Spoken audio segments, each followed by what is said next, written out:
What was the feeling in that control room, like the minute or 2 minutes before you went on the air, before the hand on the clock went straight up? Well, it was a lot of dry mouth and a lot of anxiety, but also, because everybody, all these people were superb technicians that you were working with. It was very cool in that respect. There was not a wasted word. The technical director would be talking to the cameraman. If I had something to say to the TD, I'd say it in as few words as possible. Usually, the major moment before the show was perhaps 10 minutes before, when I would be down on the floor with the lead actor. Giving notes? No. No? By that point, stroking. I see. Saying, you're just extraordinary. And indeed, I felt this, so it was easy to do. Extraordinary. Feel free. Don't worry about time. Just work easily. And let this go its own way. You know what to do here.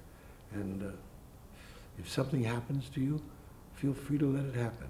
We'll watch you.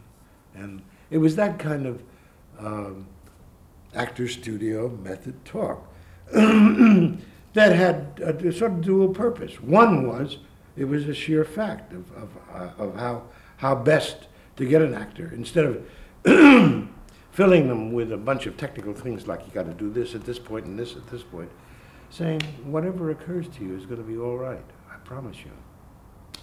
And the other was to say, occasionally insert a little required note, but only slip it in as easily as you could, and then get the hell out of there and back up into the control room. And then it was not charged, although for a lot of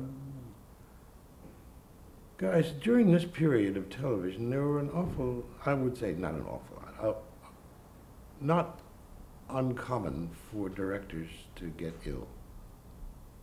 Either heart ulcers, panic, anxiety attacks, etc.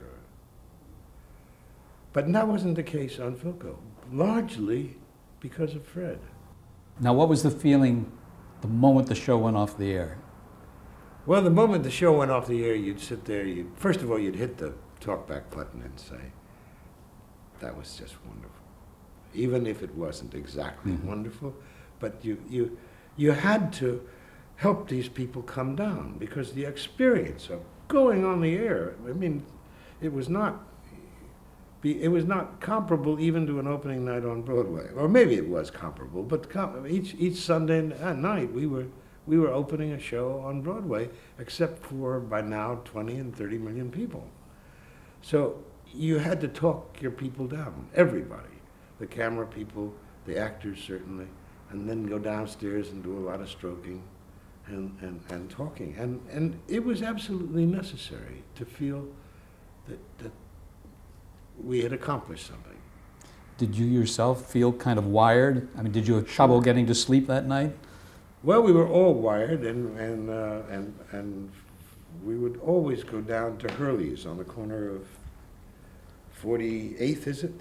49th? And, yes. 48th, I think you're 48th, right. yeah. And have a drink and sit down with Fred and talk it through. Largely sort of positive stuff.